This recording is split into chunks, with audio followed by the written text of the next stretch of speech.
Bon, aujourd'hui, dans les discours qu'on pourrait qualifier d'officiels, l'écologie est mise en avant. Et l'écologie est mise en avant comme étant quelque chose qui pourrait sembler être un frein au développement de l'industrie.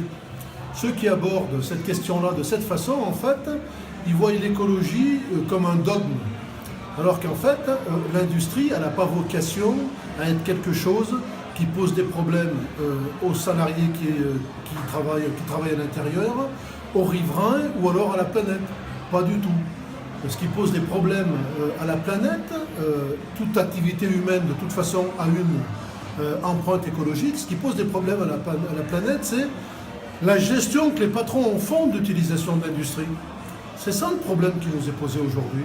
C'est tant que les patrons considéreront comme une charge tout ce qui touche à l'amélioration des conditions de travail, tout ce qui touche au rendement industriel qui ne sont axés que sur le profit et pas pour répondre aux besoins.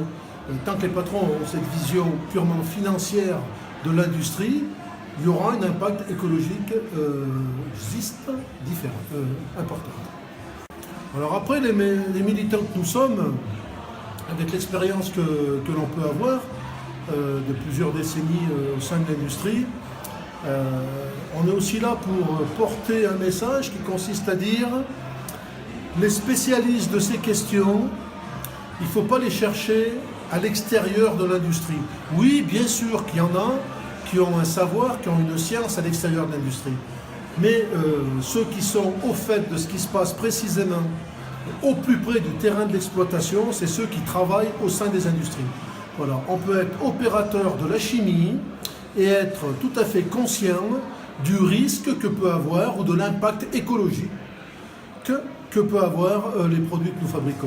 Voilà. Après, la question c'est quelle place on laisse aux salariés et aux organisations syndicales sur le terrain, de manière à ce qu'ils puissent exprimer les choses qu'ils ont eux à dire en tant qu'exploitants, mais aussi en tant qu'utilisateurs des produits qui sont fabriqués.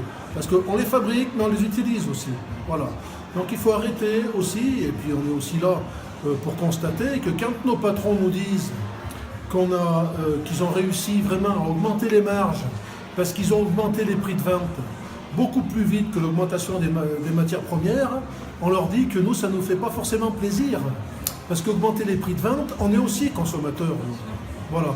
Donc c'est les consommateurs qui finalement payent les profits supplémentaires qui sont engagés par les grandes entreprises, notamment. Mais pas que. Contrairement à une idée reçue, les aides publiques sont captées à 80% par les PME, PMI. Pourquoi? Parce que c'est les plus nombreuses. Contrairement aux idées reçues, quand même. On a plutôt le sentiment que ce sont les grands groupes. Eh bien non, à 80%, ce sont les PME, PMI. Voilà. Mais les grands groupes ne se privent pas, continuent de se gaver, bien évidemment. La chimie Sud-Isère, c'est plus de 100 millions d'euros d'aide publique en moins de 5 ans. Voilà. C'est quand même, avec 100 millions d'euros, quand on explique à nos camarades des services publics qu'il n'y a pas d'argent et qu'il faut diminuer la dette, c'est vraiment quelque chose, voilà. Dans le système libéral qui est communément admis, il faut savoir quand même que l'entreprise privée bénéficie largement des services publics et il y a aussi une part dans la dette publique qui est identifiée entreprise privée, mais une part significative.